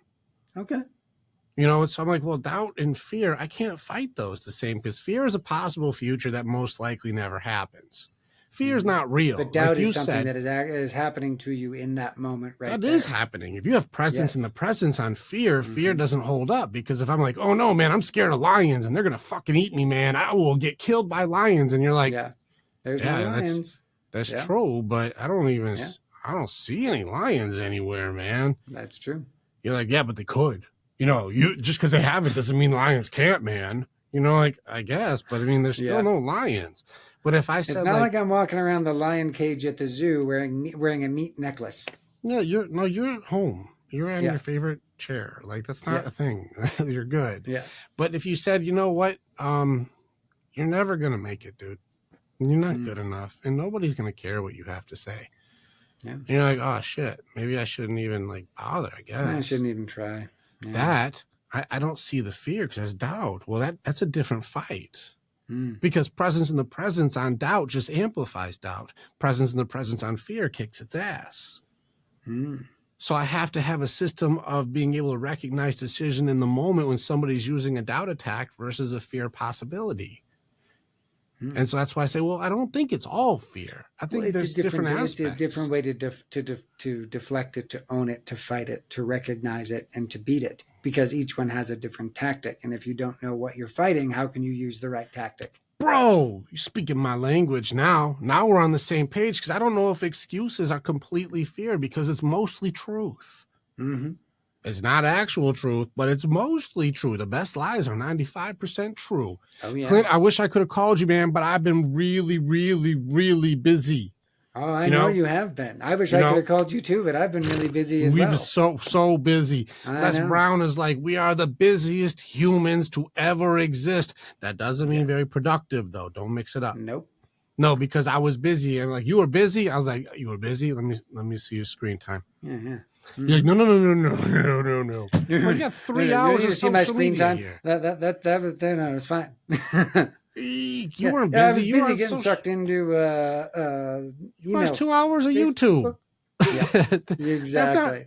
What were you watching? It was all you, Rick. I was thinking of you the whole time. Let's see. This is a race car video. This is a video about a video game. This is a video about plants. I'm like, I'm not in those videos, bro. So it's one of these things where we use an excuse that like, yeah, I was doing stuff, but was I too busy to call? No. I wasn't too busy. It's just we had other shit we were doing and prioritize other things. This doesn't mean I like you or don't like you any more or less. I just did other shit. Yeah. That's all I did. I didn't do anything. I wasn't like, fuck that guy. I was just like, I like sandwich. You know, like that's what I did. I watched a movie today. That's what I did. You know, so it's where we use excuses. This is also where then where then the narrative and the soundtrack of fear, shame, guilt, doubt, and all that stuff comes into play. Because then you're like, oh man, you know, it's like I actually do like spending time with you. I do like talking with you, but I haven't reached out to you. So that means I'm a piece of shit human being and I'm not a good friend. And, you know, and he's not going to want to talk to me anymore. And, oh man, it's just fear. Yeah. So I got to come up with some excuse that sounds really plausible so that he still wants to talk to me. Justification to make it so I can still have the behavior I do. We're Mm-hmm. using systems of control by trying to change the story and convince other people of the reality we want them to believe and call ourselves honest, truthful, and good. Mm-hmm. Instead, the reality is like, I still love you to death, bro. I just chose to Yeah. do other shit. Yeah. And that's okay. And so did And you. and here's the And thing. we're I still like good. that more than any excuse you could come up with, because that I know is true. And that's the thing, right? We crave honesty. We crave integrity. We crave truth now more than ever, because the world can now lie to us in different ways now that we sometimes won't even know that we're being lied to because of how stuff is. And that's the part that's so difficult, because used to be, if you had to lie to somebody, you had to be face to face, eyeball to eyeball. You had to be in the same room and they would do something and you could, and it took a super, super, super, very amazingly good liar to Mm-hmm. pull it over on people. Mm-hmm. Well, people But for get better. most of the Actually, time, I would actually argue people are having to get better at lying now. Because how many times do people leave someone on red and then have some excuse on that shit like, motherfucker, I know you saw my message. I saw you read it. And then I saw yes. you not respond for 4 hours. What were Yeah. you doing? Ah, yeah, that's true. Now I You got are to get correct. better. Now I got to be better at lying. Yeah. But who are we getting better at lying to? Oh no, it's definitely it's a collective effort. Well, this is where I did a training on lying. Why do people lie? Mm-hmm. Aside from the Machiavellian, which is a small percentage, the manipulators and the narcissists, aside from like Mm-hmm. the dark triad circle, which is like that Yeah. single digit people, I'm talking Mm-hmm. about the vast majority, everything down to a 3-year-old up. Why do people lie? Mm-hmm. Well, Self-preservation it's protection, man. for I don't ourselves. listen. If I knew some big MMA fighting monster was like, who fucking took this thing? I'm gonna beat their fucking ass. And Mm-hmm. I knew it was you, I'd be like, bro, I don't know. I don't Cause know, I'm really. gonna lie. Cause I don't want my Huh? boy getting fucked up by this Exactly. UFC killer. I'm like, Because I that's don't what even you want to do. fight this thing. That's I'm not right. throwing Clint at this guy. Fuck that. Like, I'm gonna Thanks, be man. like, man, I don't know, bro. I don't know. Because I'm going to preserve the safety of I my think you meant friend. that way. Yeah, I'm like, that could have been anybody. Hey, there's some cookie crumbs here. You should follow those. Yeah, that's right. You might find your culprit, man. The caper is on. I'm in your corner. Go, buddy, go get him. That's right. I'll be Just like, don't look Clint, at me. Clint, watch your ass. You know, UFC killer is on your tail. And I'll be like, this motherfucker left me on red. Oh, I hope he He gets deserves caught. what he gets. Oh He crap! gonna Well, get. I I mean, hope he get. I'm gonna rat him out. You left me on red. We're in a I'm funny gonna delete time, that man. message. You never saw I'm it. gonna Haha. unfriend you. That's right. You're No, like, but that's the thing, right? Is we as a society, we as people, and we especially as men, being authentic with each other and letting each other know what's going on with us and how we're feeling and how we're thinking and all the different things is one of the most difficult things to do, because all of us have been told and trained and taught by society, mm-hmm, you don't have feelings, you don't deserve to talk about them, and if you do have feelings, you they're are wrong. bad. You are bad. It is shame for men. Mm-hmm. For men, it's shame. For women, it's blame. Yeah. I actually, when I was doing men and women's group, the men's group, I still run. Just so you guys know, I run large men's groups, fucking badass men's groups. It is the only place these men even can get empathy from, because guys will come and take their armor off. Even this morning, high level conversation of the Yeah. guys going like, man, let me just put my heart on the table of what I'm going through for this loss, this abuse, this Mm-hmm. divorce. And they're like, man, you matter here. Your heart's important to the other guys. Guys can give empathy to men. Real Yeah. men can give empathy to other men. And Yeah. so these are and you're like, well, you guys are a bunch of bitches. Come check it out. I challenge any of you tough guys, come and talk to the Navy SEALs, come and talk to the strongest men on earth, talk to the Mm-hmm. UFC fighters, talk to the Marines, talk to the Army, we got Yeah. police officers. You talk to our warriors I and can tell tell these you. big hearted dudes they're a bunch of Yeah. pussies. You go ahead. I can tell you the people that I enjoy working with most as a therapist are my vets that have Mm-hmm. been through multiple tours, have done things and told me things that anybody that they said that to anybody else and they would know there would be judgment, and I just sit there and go, oh my god, that sounds like the worst, most horrible thing I could ever imagine you having to go through, and you did that 20,000 times. Holy crap, how are you still standing? How are you still alive? How are you still functioning? It's and they're the most open and the most honest, because what they need is someone that they can just be accountable and be themselves too. Without blame, shame, and judgment. That's the Yeah. game. Like you said, if you have feelings as a man, you are bad. Yeah. I removed blame throwing, the lesson for blame throwers, out of the men's program. It's still definitely in the women's program. It takes us 2 to 3 weeks for all the ladies to stop coming in going, can I tell you how much Dan sucks? You know, like stop talking about your husband or your boyfriend. And stop dogging and putting everything on everybody else. But that's how we've created society. We are 3 times more negative, and that's what makes us all get along with each other. Please. Ladies, it takes a week to 3 weeks for our women's group to go, this is not where you come to bash on other people. This is where you work on your own shit. Now with the guys, they come in and go, Clint, like, all right, it's man. all about me. I'm a piece of shit. I fucked up. I keep can't make her screwing up. happy. I I've keep done doing the everything I wrong can things. think I'm of. horrible. My wife Is there should leave anything me. I can do right? I did everything I could think of, and I'm still not good enough. What am I doing wrong? Like guys come in and the ladies are like, I can only imagine the hate mongering you're doing. I'm like, you'd be surprised. It's a shame stack. It's not a hate monger. But you guys are hate mongering. So I think you're revealing you to yourself. Yeah. If you're worried about what other people are doing, that is what you do. You're revealing you to you. So pay attention. That right there too, right over someone's head, just so you know. Man, Rick, I miss these conversations. It's so fun, good right? talking to you. Warriors. Nah, you're love doing good, man. You're on it today. You know, but that's the things, right? Is where it always comes back to the authenticity piece is not just about being authentic with yourself. It's being authentic with everybody in your life. And it's being authentic in a way, then sometimes authenticity hurts. Sometimes it's painful. Sometimes it feels like someone is burning you from the inside when they are being authentic. But most of the time, when that's going on, it's because you are recognizing your own stuff and you're trying to deny, deflect, and pretend that it's not you, Let's that get rid other of it. people, that person is making me feel that way. You're Nobody right. can make you feel anyway. Let's kill it, Clint. Let's give people a path here because we know the answers, and we know the answers aren't the solutions. Anybody who's made it to this episode, we're in the hundreds already, and how many episodes we got. If you're this far in and you've seen Clint and I talk multiple times, we know the answers are not the solutions. I know that. We see what the problems are, but the problems aren't the path. That's just where it goes. We get it. Let's give people a tool. I remember there was a brilliant person I was working with at one point, and we were going back and forth, and they said, you know what I would really love to see is a world with radical truth. And I said, radical truth. It seems absolutely asinine. It seems ridiculous because there's a huge element that is required to practice before you can have absolute truth.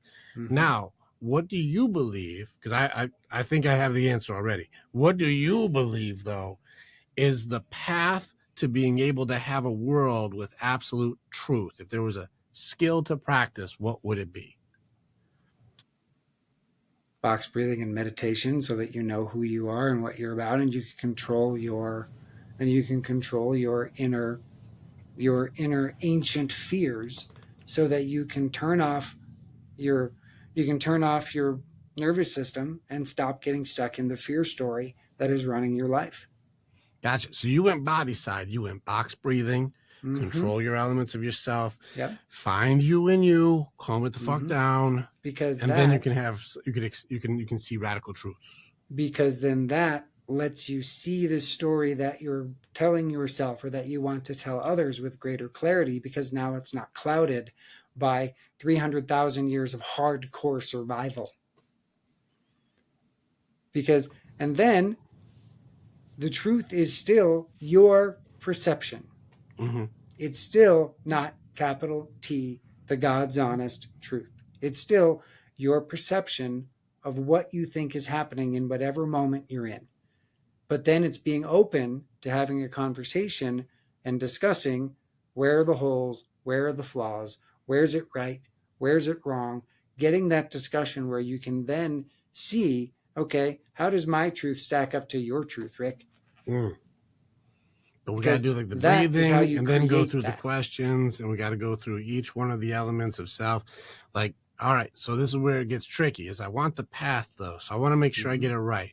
So do I start with the breathing and then go Mm-hmm. into the questions, and then do I answer the questions, like, and then do I have to get to my ancestors? Like, I got to know what are the steps so I don't fuck it up, Mm-hmm. because I want to do it, and I'm Yep. not saying you're wrong, but I do want to do Mm-hmm. it correctly. So I start with ancestors? Do I start with breathing? Like, do I Yep. start with questions I don't know the answers to? What do I start with? I say always start with breathing. Okay, so I gotta breathe first, and then after I'm breathing, I'm doing the 4 in, I'm doing the 4 out. Yep. I'm And doing you're doing it box 4 breathing. times. And then you get to the place where you are feeling more calm. All right, I'm And then you calm now. can ask yourself a question. Okay. And then the question that you can ask yourself is the way the story is telling me this is going truth or fiction? All right, so now I'm getting absolute truth. In order Mm-hmm. to get it, I gotta box breathe and then go, is it truth? Now, this person has told you an uncomfortable truth, radical truth, Mm-hmm. whatever the radical truth is. It can be something how they truly see you, their absolute opinion, no Yep. censorship, no anything. And now Mm-hmm. you box breathe and you said, is this story actually true or not true? So you're challenging their perception. That's the Mm-hmm. idea, right? Well, actually, you're not even challenging their perception. You're challenging how you perceived what they just said. Okay, so now I just But now, challenged. I'm like, all right, is that shit so true or you're not true? challenging your perception of what they just said because you can't just accept what everybody's opinion is of you because that's Mm. the thing. It's all an opinion. So wait a second. Am I looking for do I agree or not agree? I just want to make sure I'm doing the step right. So I Mm-hmm. got a challenge. They said a thing. Yep. And do I agree with the thing or not agree with the thing? Yep. Okay, so then it goes into my perception of what their perception is. Yeah. Then if Okay, you do it, then you ask follow-up questions. all right. Okay. So So let's say I agree or I if don't I agree. so yeah, so okay, so I don't agree with that assessment, and this is why I don't agree with that. And then they Gotcha. can say, okay, well, you don't have to agree with it because that's what I believe. Gotcha. It's like, So they're doing okay, well radical truth. then let's dissect why do you believe that? Now we got to go into why. Now, when do I get my ancestors involved? Because they're ready to go. My ancestors are like, I'm gonna fuck this dude up. So Yeah, like my ancestors are ready. I got samurais and Spartans and yep, Cherokees, and I got my ancestors are ready. I'm sure they are. So But do they need when to be involved? you said get them. They're ready to go. I want my ancestors here too.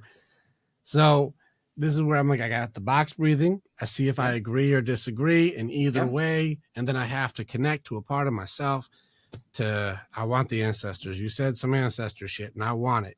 Like, I want to do it. So how do I do that? Because I want them involved. This is a victory side for me. So, But the problem with having your ancestors involved is that your ancestors are going to be all the ancient stories, all the stories that you tell yourself. fuck And yeah, they this are. again is one of those things that is this a moment when that story will lead you where is it leading you where you want to go or is it leading you to the truth? Because that's the question, right? Because often where it leads us is not to the truth. It leads us to where we want it to go because then that makes us feel good. So wait, do my ancestors come in with justifications to make me feel better? Yes, they do. These motherfuckers, I don't want them involved in that. They're just screwing truth up then. Exactly. That's Okay, but so I that don't. again. So should I get rid of my ancestors, or because they seem Yes, like you they're don't just need to have your complicating? ancestors involved All because right, your let's get rid of ancestors are them. all the excuses that you've ever told yourself ever about All why right. this person that's telling you this stuff is full of shit. Yeah, fair enough. Instead of Okay. going, are they? Do I act like that sometimes? Do I Mm, react that way sometimes? Could that potentially be something that I do? okay. Again, this is if you want truth, truth always comes back to looking at yourself and saying, do I do I like this? this. Maybe, Okay. maybe not. So I do my box breathing, Yeah, and then I challenge agreement or disagreement, and then I yeah, ask why or why not. yeah. And Gotcha. then from there you continue to have the conversation with this person of why they feel that way, why they think Yeah. that way. Oh, Then you look at but yourself and say, remember, am I that way? I'm going into radical truth though. You got a person who has no filter Yeah, and is telling you hard truths, yeah. and you don't But if you like don't look them. at the hard truth, then you don't know if it's actual truth or not. if you Okay, don't so look at it and synthesize it and find it within yourself. Like, is this a part of me or not? Do I agree with this or not? Because again, that hard truth is their perception. It is not your truth. That's the hard thing about truth. Truth is subjective. It's the most subjective thing out there. There's very rarely that it is 100. There's anything that I've ever seen in my life that's ever been 100% true. well, people can still share their honest opinion. Yeah, they can. And for them, that is true. Mm-hmm. So, like the truth, this is where people alter the truth or omit information. So that's altered truth for sure. So then, like, what if they're not doing that? What if they are full blown open, just book? Yeah. And they're like, this is really my exact, no altering, no omitting, no changing the story, no judgment, the truth of what I really believe. Yeah. And you hate that shit. Yes, you do. Because then you have to now look at yourself and ask, do I agree or disagree with this? Is this a part of me or not? Because if you don't do that and you don't ingest it and look at it and have a conversation about it, then you just stay stuck in, well, this person fucking hates me and from everything they said, they deserve it. And then you go into a shame spiral. Gotcha. All right, unless before we you go own too it, far. look at it, recognize it, and decide. So I decide truth. So the way that I do it is I box breathe, calm down. And then I have to ask, do I agree or disagree? And then I have to challenge to understand more. Yes. And that's at least my steps. But at the end of the challenging, you also have to do self-reflection. Then I self-reflect. Do I agree with their truth? But that was the second step too, right? So I go, first step, breathe. Second step, do I agree or not agree? And then I go into understand more. And then I go back to step 2 and say, do I agree or not agree with more information? Yep. Okay. So. And then from that, it allows you to now construct and decide for yourself. Okay. Is this a truth that I can agree with? Are there parts that I don't agree with? And if you don't agree with some of those parts, continue to have the conversation. This is not a quick and easy, down and dirty, we're done. It can't be like that. So then it has to breathe. be, you're digging in and figuring out, but the breathing is keeping you from going super crazy rage monster, stuck in your fear and stuck in your anger, because you're trying to control those triggers, to slow down, to control yourself so you can get to the root of this. So the breathing is to control my triggers. So I don't go into fight, flight, freeze, fawn. So I don't go into my defense or control systems. Yep. So breathing stops my defense mechanisms. Yes. Then I have to go into agree or disagree. So I go to agree or disagree. Then I go into challenge, why, to understand. Then I go back to agree or disagree. And then I'll challenge again to see, why do I even think the way that I think? And then it goes into the deeper reflection of trying to really get into yourself, which would lead to agree or disagree at the end and knowing why. Yes. Okay. And then once you have an idea then once you feel like you have gotten to the point where you have a better and deeper understanding, and you have as close to, at least in your own mind, 100% comprehension of what the conversation was that you just had with the person, it then allows you to say, okay, I either accept or I don't accept this. And then if whatever you choose after that, then you can decide to continue the fight, or you can decide to say, I choose to not continue down this road, because if I continue down this road, shit's going to get real. And I don't want to do that. I don't want to blow up this relationship, because like, it's in the choice and consequence. And it goes, like I said, the thing for this is where I want to go is the simplicity is genius on this. I think I'm going to at least pay attention. I went a little different route. If you're open to hear, I went a different route on this one. So I want to make sure that I was repeating without adding, because I wanted to make sure I had the system at least correct and not mess with your system. I want to say, like, if there's a path you take, not saying it's right or wrong, I'm just saying that's one option. Use Clint's way. And I didn't say that's right or wrong. I said, give Clint's way a try. If it works for you, it's fucking right. So that's good. So use his system if it works. I did it a little different way. I said, if in order to have radical truth be a part of my life, I have to practice radical acceptance. I have to practice radical acceptance. Now, acceptance is a part of understanding loss and grief in the first place. I have to at least be able to get to the point of what is, without all the blame, shame, judgment, guilt, oppression, offensiveness, without all of the stuff, Just can I get through what it is? So how do you practice acceptance? Well, acceptance is a byproduct of learning how to grieve quickly. Denial, bargaining, anger, sadness. How quickly can you go through your phases of what the things are to get to acceptance of what is? Now, somebody may tell you a truth. We're like, I don't really like that truth. I don't want to believe that. Well, that's denial. We got to go through acceptance and denial. Well, if I were to do that, then you would think differently. And maybe if I try to convince you of this, and maybe if you knew more about this, well, now I'm bargaining my way through trying to create a narrative to make it so it fits what I want you to believe. Stop it. What is just there. Can we accept what things are? Yeah. Now, that's not fair. That's wrong. I hate that you did that. I don't like that you see me that way. Well, now I'm getting angry. Now I'm trying to no, fuck that. Like, hold on. Before you try to force a narrative here, can we get to, let's just accept they have an opinion and that's their thing. Don't try to control it. And then sadness and going through like, oh, bummer. That's how you fucking see me? Shit. And that means our entire history and our entire stuff together was just was a waste of time and all this kind of stuff. Don't add in shame. Don't add in all the beat down. Like, God, if you see me like that, I must be a piece of shit. And I really do suck. And I don't deserve good things. And no. Stop doing that. Let's go through all those things and get to acceptance. Let's practice acceptance, radical acceptance. It's just quick. I just go like, okay, hold on. You say, Rick, I think that you look like an idiot in that shirt. And I'm like, okay, all right. I'm not going to deny what you said. I'm not going to change what you said. And what you said is what you said. So no point getting mad over it. And I don't have to get bummed out because you shared an opinion. Okay, you think I look ridiculous in this shirt. That's what you said.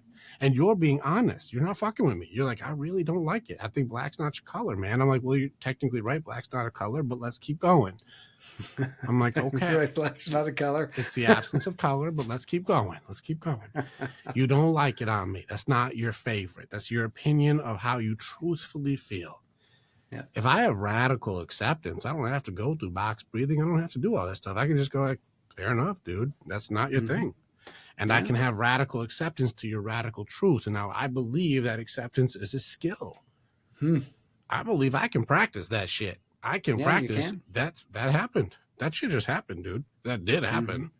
How do you feel about it? I mean, some of it bums me out and I wish it didn't happen. It's a little frustrating, but I can accept it did happen. And I'll go through all those things to go, that is, man. That Clint doesn't like this shirt. I love this shirt, but he doesn't like this shirt. So that's a thing.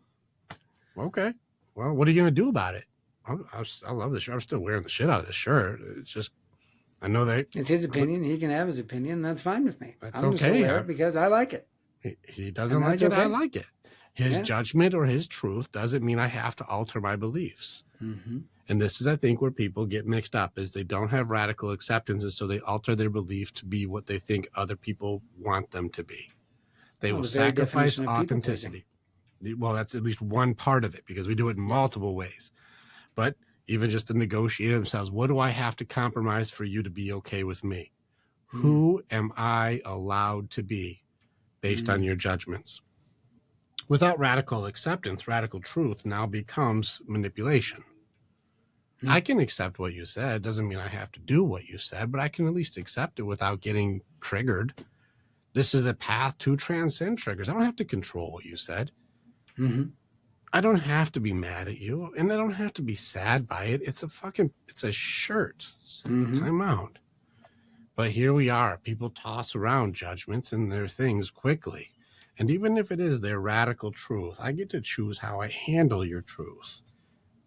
And I think that's the skill. Acceptance, I think, is the path for me. I'll just accept what it is. And I'll work on practicing acceptance so that way when you tell me the truth, I don't have to even go through all the triggers of shit. That's fine, dude. I completely hear you bypass everything and just go straight to acceptance because you recognize that it's just true acceptance. This is very important. We talked about this morning. It's not a cop-out. It's true acceptance. This is peace in the present and not trying to use denial to pretend to be acceptance. So it's not just stuffing it away and pretending. Right. That's where people goof it up. They're like, well, is what it is. Like, stop. Still go through bargaining, still go through anger, still go through sadness, and all of it will lead to peace in the present of acceptance. All the pieces that I went through, I'm not denying any aspect of how I feel about this, but I can at the very end of it get to, that really is the way you see things, though. Mm-hmm. And I don't control how you see things. I only control how I'm going to respond to how you see things. Now, do I compromise myself, or do I hold a boundary and say, hey, I appreciate that, but I'm not going to change for you? Mm-hmm. Or do I, uh, start creating distance between our dynamic, because it seems like I'd have to understand, is your intention to fuck with me, or are you trying to help me? Because Mm. if you're like, don't wear that shirt, dude, it is a white shirt event. You can't wear that bullshit. You're going to look stupid. And I'm like, are you trying to hurt me? You're like, no, I'm trying to protect you from yourself right now. You'll be the only dude in a black shirt in this whole thing. Now, if you're trying Maybe to I want to black be seen sheep and that make a way. statement, if you're trying to black shirt your statement and you're going to be like the All right. black shirt and amongst all the white shirts, then you go ahead and be the black sheep, man. You go do it. But just as long as you know you're walking in to do that, well, now Yeah. you're judging my shirt, but you're also trying to protect. Well, here, can I accept the truth of what you're doing without going, Clint's just trying to tell me who to be? Yeah. This is where I'm partly with you on this one. I like the straight radical acceptance where you actually look at the situation as is and you just allow it to be as is, and then Mm-hmm. you just move beyond it, because being what it is, as long as you're not denying what it is, Mm-hmm. makes it And palatable, because way it's faster just something. path. It's just a thing. It's nothing to be really worried about. It's just Yeah. a thing. That is Yeah. okay. I can accept that. That's fair. I don't have to Fantastic. agree, but I can accept that that's what you Yeah. believe. And there's a lot of people who believe things I do not believe. Yes. My girl and I got into a conversation that I very much do not agree with her. And Mm-hmm. she's like, you're just not understanding. I said, please stop trying to make up my lack of understanding. I understand. I just don't agree. And she's like, let me try to explain it to you a different way. I'm like, you can, but it's not a lack of understanding. It's a disagreement of opinion. And I accept that's yours, but I don't accept it as mine. And that's one of the things that has happened in the world, especially because of social media and the ability to have more instantaneous echo chambers, is we have lost, we've really reduced the ability to agree to disagree, where just because your opinion is different than my opinion doesn't mean that you and I still can't hang out, have conversations, because I love 99% of what you say, but that 1%, oh, well, you don't agree with me 100%, then I don't need you. And it's like, no, that's not how it works.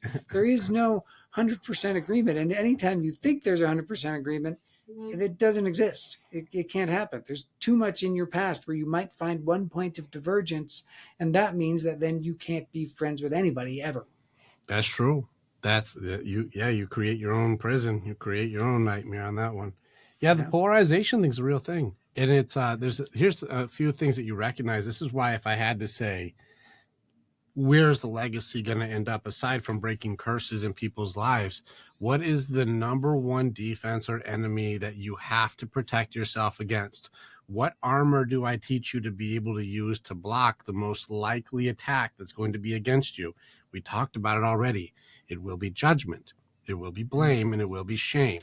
If you turn your awareness all the way up on judgments, you will see that people speak in judgments. Mm. It doesn't matter which news station you go on. It doesn't matter which group you're in. You will see people speaking who's right, who's wrong, who's good, who's bad, who's a piece of shit, who's the right side of doing the right things, and who's the wrong side of doing the wrong things.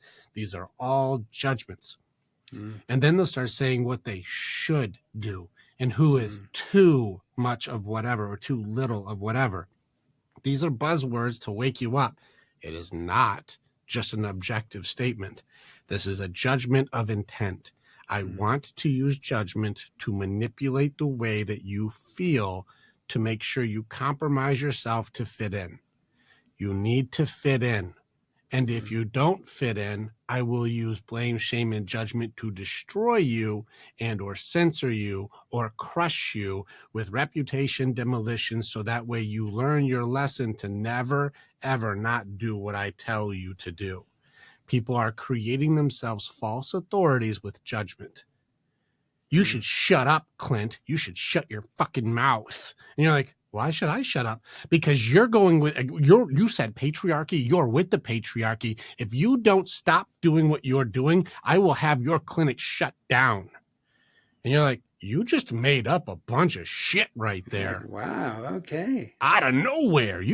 I didn't even say I'm part of the patriarchy. Well, you're a white cis male, so you clearly are, Obviously, I am. Well, can you get me my membership card then? Because I right? don't happen to have one.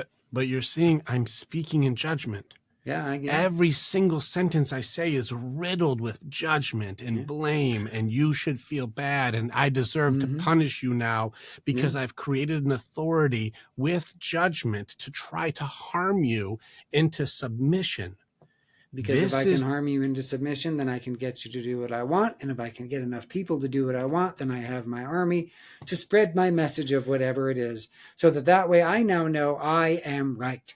correct. And I cannot beat you directly. You're too fucking smart. So I have to beat you by having you censor yourself. I need you to shut you down. And judgment is the best way for me to do that because I can't directly go at you. You're too fucking smart. So I got to make you feel not smart so you shut yourself down. Then you're out of the game. Reputation, demolition, self-censoring, beat you down with blame, shame, and judgment. That's the tools of the news. It's the tools of today. They will monger fear. They will monger judgment. They will monger some sort of destruction against you. So you comply immediately, and people are going, I'm going to lose my job. And the I'm going thing to about lose that my is that career. is not new. That is what has been done forever and always, in always some for always some way. It's the fear of the other, and it's the fear of becoming the other, and it's the most again one of the most ancient fears that we have is if I'm other, then that means I stick out, and we all know what happens for the thing that sticks out, right? Isolated, destroyed, killed. You're picked off. Easy prey. Easy prey, and that's People, what there are none of good us want to people be that way. unifying. There are good people having the conversations. If you made it an hour and 40 minutes in this conversation, you have picked up a bunch of tools to go, shit, these motherfuckers go hard. There's options that exist. I have created a place for men. You have a place that creates a conversation for couples and for people and individuals to be able to have a fighting fucking chance. Exactly. I've leaned far men. I do have women clients, but I've leaned far men's side. There's like 200,000 women's groups. There's like 17 men's groups.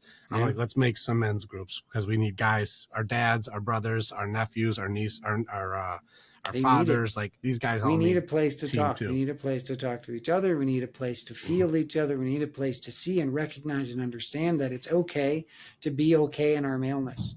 And that's the thing is that's been told by so much of stuff in society and all those things that it's not okay to be a man today. That's another judgment. We're seeing the game. I'm pulling the veil off this bitch. It's a judgment there. That's a judgment here. That's a judgment here. Or it's a straw man argument to create a judgment.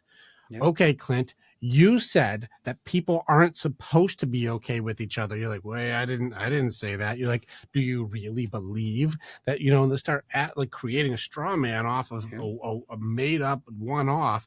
And now you have to somehow defend yourself over some shit that I made up. You said to completely twist your words into making you go, that wasn't me. Oh, so now you're going to change what you said. This is the game. It's just to make you feel shame, make you feel blame, make you feel judgment, make other people's offense is now the excuse for them to be an authority. That's ridiculous. The people who can't handle truth and have no acceptance should be in charge because we don't have a real trauma. We'll create one. And it's for one purpose only, for control. It's to Power. control and to have power. Because if you have power and control over another person, then you now have them at your bidding. And if you have enough people at your bidding, they can go out in the world and they can spread chaos and misery and destruction and your message and all the stuff in a way that makes it crazy. Because, the thing I love most is the saying, hurt people, right? But also healed people, heal people. So do stuff with Rick. Reach out to me. Let us work with you and heal so we can go heal more people to get off this fucking crazy ass treadmill that we're stuck on. Boom. Roasted. On that note, Clint Callahan, you should be reaching out to this guy to have some time with him. Clint, just remind them they should know by now. How do they get in touch with you so they can work with you? Yep. You can find me online at smallchangesbigimpact.net. And you can also find me on Facebook and Instagram and now TikTok at smallchanges.net under a dot for you. So small changes, big impact dot for you. That's where they are on those three. We got all the links in the bio. Click on That's his right. stuff. Make some calls. Otherwise, all you warrior men who are looking for your place, come and reach out. Come and see what we got. We got some badass things. No matter what we are building, community, we are building a place for you to actually be authentic and truthful, accepting and honest with yourself, so you have a damn chance to lead and feel a life that's worth fucking living. Otherwise, go kick some ass, warriors. Thanks, Clint. Thank you, Rick. Always great to see you.